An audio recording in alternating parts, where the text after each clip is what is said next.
Hi, I'm David, this is Joe, and today we're going to review Hereditary.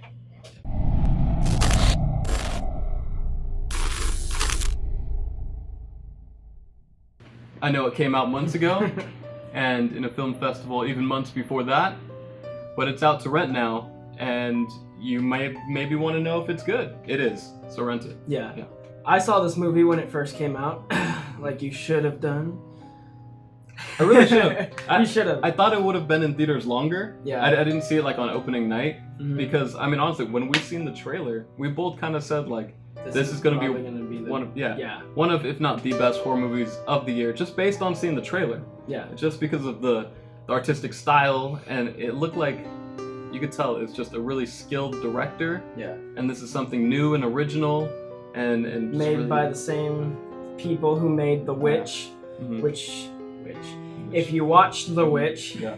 then, well, first off, if you liked The Witch and didn't think it was too weird for you, then you'll probably like this movie a lot. Yeah.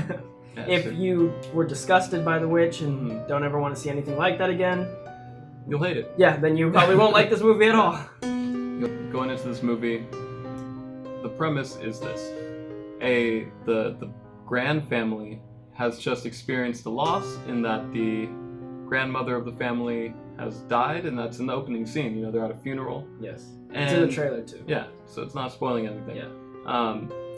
And as you start the movie, you think it's gonna be just a fun haunted house movie. Yeah. And so that's kind of where it starts off, without spoiling anything. You know, some creepy, typical haunted house style stuff happens early on, but then It's all just a ruse. I want to say at the end, without spoiling too much, you know, Yeah. probably at the end of the first act, something happens to where, like, me and my girlfriend saw it, and we both, as soon as it happened, we were both like, it was like, what? Like, It's got one of those moments in it, but without saying too much, I feel like this movie, you really can't talk too much about it, because this is something that you really need to see for yourself, but trying to convince you to go see it or to go out and rent it, at least at Redbox, it's like $1. You know, it is $1 Yeah. at Redbox. You can go and, Totally. and pick up this movie, and just as long as you're not expecting a classic, like, run-of-the-mill kind of horror movie where it's got, like... If you're looking for something that's just fun and has jump scares and corny jokes and like comedic relief, there's none of that. No. At no point will you be laughing other than maybe you'll laugh out of like fear because you're creeped out and you're like, what the fuck is going on? Yeah. That's it. Because There's no. this movie doesn't want to make you happy. No. It doesn't. No. Some horror movies want you to feel joy when you're watching the movie. This movie doesn't. It wants you to feel sad, uncomfortable, and unsettled. Yeah. It's a horror movie that really doesn't give a fuck about your feelings. I mean, it wants to disturb you and scare you, and it just goes after what I think the essence of a horror movie should be. And I think without physically doing it, this movie holds you down in your chair and forces you to watch the worst things that it can come up with. It's like, okay, I see there's so many bad, like, cheesy horror movies that show just, like, tons of gore and buckets of blood for no apparent reason, and that's always kind of a turnoff, because it's like, okay, I get it, you have a lot of, like, and when there's that fucking much buckets blood, thrown around. you can just tell, like, oh, they spent their budget on the blood. Yeah, and all the just chunks Yeah. and like stuff like that that serve no purpose other than shock value. And this movie doesn't do that. It will go to some, I want to say, almost gory moments at times, but anytime there's anything remotely bloody or intense or horrible, It's for a reason. exactly. It's got a And purpose. it has a purpose. It's such a well-written story, and I want to say every scene and every moment is just a tone setter, and it just brings you into this dark world, and then it just organically just unfolds as you go, because you don't really know what to expect. Like halfway through the movie, okay, after probably the first act, it's when the journey kind of takes off, right? Yeah. And I had no idea where I was going. Like, I thought, okay, is this gonna be like a Pet Sematary kind of movie? And then a little later, I was like, oh, wait, no, maybe it's gonna be like an Amityville Horror kind of movie. And then it's like, and it's just, and it just kind of has these different, I don't know, you kind of keep guessing, because you're like, well, where are they going with this? And then even the one kind of, I don't want to say fun moment, but the one moment where something, even though it's bad, it seems like it can offer them some relief in a way. And even that, it's like, oh, okay, well then you kind of know where it's going from there, but like, how is it gonna, and it's just, how it unfolds. The way it happens is just so crazy and intense. And I think the immersion part of what makes it so effective is the actors in this movie. Every actor does an amazing job. Yeah. Like, they do a great job of being shitty people, of being uncomfortable with themselves, with each other, and making you feel uncomfortable. You feel like you're at the dinner table with these people. Oh yeah, Toni Collette, dude, when she's screaming at her son, and you know, they're having typical, well, I don't want to say typical, but they're having a family argument. Not typical at all. Yeah, it's a family argument that you're like... But she's screaming, and she's so intense, and the camera gets so close on her face, on her eyes. And she's monologuing this thing. Like, if you go into an audition with this monologue, probably won't hire you, but they'll be like, oh my god, like, that was pretty crazy. That was intense. Like, you feel like you want to leave the dinner table. Like, you feel like you're at the dinner table with them. It makes you uncomfortable. Yeah. Like, I bought the movie because I knew I was gonna like it. I had an idea going into it, and I did. I really enjoyed it, but I don't know if I want to watch it again. Yeah. Because a lot of movies, when it immerses, like, or when it engulfs you in this world, you want to stay there, you know, like a Star Wars, Lord of the Rings kind of thing. In this movie, it's like, the opposite. It's the opposite. You're in this world and you want to leave. Exactly what a horror movie should feel like. Yeah. You shouldn't be like, oh, I want to play around in this world. No, fuck that. You don't want to be in this world. Like, no, you want to get the hell out. You feel uncomfortable. They do. And a lot of this movie is quiet. Yeah, well, especially the middle. Like, I always feel like it's risky for any movie of any genre to have long moments with no talking. Yeah. Because it's hard to keep interest. Like, even my girlfriend, she started almost falling asleep after that one intense moment. Then they have like several scenes in a row where it's quiet and intense, and you kind of have to be into that slow burn kind of tension, because it's a lot of scenes of just people staring into the camera, just stressed out, broken, and it's just a lot of that for a certain amount of time. It gets slow. Yeah. And then it eventually picks back up, and then when it picks back up, it just fucking takes off. And I think you have to care about stuff like that, because I feel like maybe the average moviegoer might be a little turned off by this movie just because it's slow, just because it's uncomfortable and kind of out there. Yeah.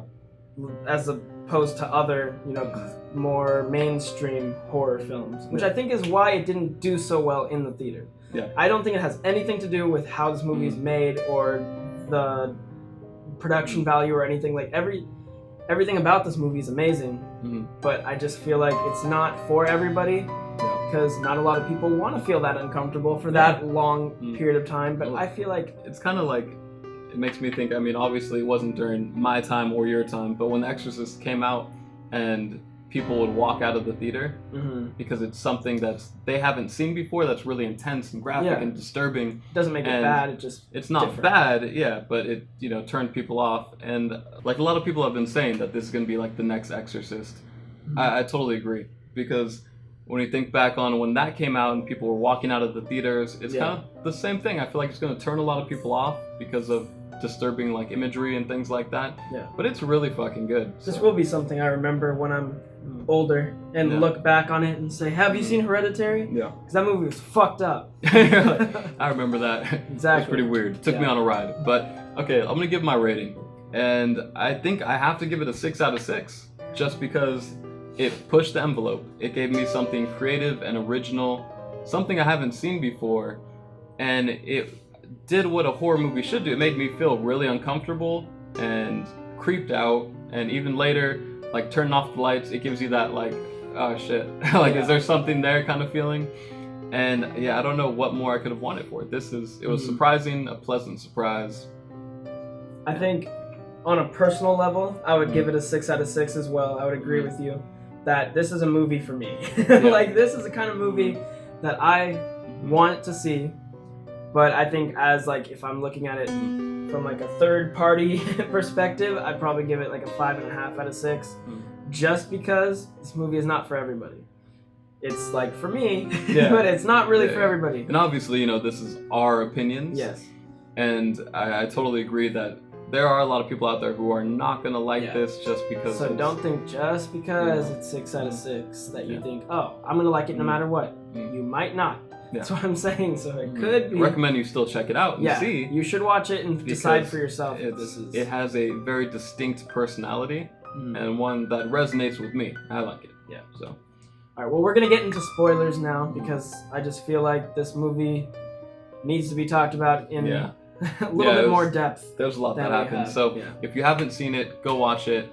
Stop the video now and just go rent it and get it. Redbox for like $1. Redbox, like, okay, spoilers. Charlie getting her head fucking smashed off by the pole. Holy shit! I was like, jaw dropping, literally in the theater. My jaw was completely. Yeah, no. When I saw it, me and my girlfriend were watching, and we both went. Yeah. I was just like what? Yeah, I was like, what the fuck just happened? Damn. Yeah, and they do set it up really well. Yeah. Okay. So the nuts. When they with the nuts, they make you think she's gonna die. So the image of her dying, it's already in your head, and you think like, oh shit is gonna happen, and she's choking, having the allergic reaction. The brother tries to drive her, and you're thinking, oh, they gotta make it to a hospital or something. Yeah, she's gonna run out of breath. She's gonna die. They're not near anything. There's no lights. There's just mountains and empty fields, and you're like, oh shit, they're fucked. Yeah. And so the idea that she's gonna die, it's already there, and then he swerves out of the way from the deer, and then her head just pole and just gone. Yeah. So and he doesn't turn around. He doesn't look because he knows what the fuck he just did. He knows he messed up. Yeah. And he just goes. And he doesn't turn back around. No. And he just goes to bed. The camera stays on him. His mom's just screaming. Yeah, until crying. the next morning, then you hear the screams of his mother. A mother who just went to her car and saw her daughter's decapitated corpse in the back seat. That's what this movie does a great job of, just showing horrible things and situations to where it's not. Fun's not the right word. No. You know, it just creeps you out, makes you feel bad, and yeah, I mean, and then I mean, the mom letting this girl go to that party was stupid anyway. She forces her. Yeah, it didn't make any sense. Yeah, I don't know why the kid would allow her to go, and I don't know why the mom made her go. Whatever. Yeah. But. Yeah, no, because she's a young kid, and it's like whatever. And then they go to the party, and the first thing you see is that big chopping board filled with nuts. Yeah. And they're just. And you know all of those nuts are going down her throat. It's like, as soon as I saw it, I was like, they're going to funnel that shit right into her throat. That's what like that a is. cake. Okay, 2 + 2, there we go. Then it's kind of like, well, what kind of story is this going to be?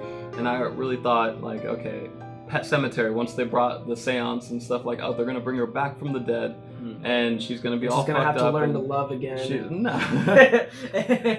have to learn how to live in society. She's going to try to kill them, or... Yeah, and fucking... It wasn't that. And then when the mom totally looked like she was going crazy, I thought, okay, maybe it's going to be an Amityville horror situation where she goes crazy, kills her whole family. Yeah. It wasn't that either. She keeps appearing in her son's room, like, about to fucking choke him to death. Yeah. And he keeps waking up like, oh my god, you've done this before, even when I was younger. Yeah. Mom, stop trying to kill me. Yeah. And they sit at the dinner table. She has an amazing monologue, the mother. Yeah. It's she's so just intense. Screaming at her kid, like, I do fucking hate you. She better be up for a fucking award. These kind of movies never get awards, No. but she should be. Yeah. That was so great. It was such a memorable moment that even, you know, I haven't seen the movie in a while. I saw it when it first came out, and that's it. Like, you watched it pretty recently, but I remember that monologue. I remember certain things that she says in it, and I'm like, that's impactful. Yeah. And you should say that in an audition if you want to go out there. They won't hire you, most likely. You'll probably be a little freaked out. Yeah. But you'll make an impact. Yeah. And then the acting just in general was great. And the son, the only thing, he had that one scream in the movie that was like, it was kind of, I want to say cringy, but... He was like, ah, in the classroom. He was like, ah! Like, yeah. Well, even, I think it was in their house, like, after the seance or something. And he was like, yeah. It was right after the seance, yeah. It's like... And then when he was like, Mom! Yeah. Mom! Yeah. It's like an authentic thing of, like, maybe, you know, he's scared shitless in real life. Somebody would totally do that. Yeah, he's just But in a movie, it just doesn't translate so well. Just that one scream. It was just like, like, it's authentic. Yeah. But, I don't know. But you were like, I mean, calm down. Yeah, like, okay, but, like, I still want to root for you, so I'm gonna need you to just calm down a little. And the dad just fucking lights into flames, you know, he's the girl on fire. Yeah. And lights on He fire. was the only one that was like just normal and trying to keep it together and dealing with all this bullshit. Yeah, but you can't. You know, you don't No. belong in this world. Nobody does. Like, nobody belongs here.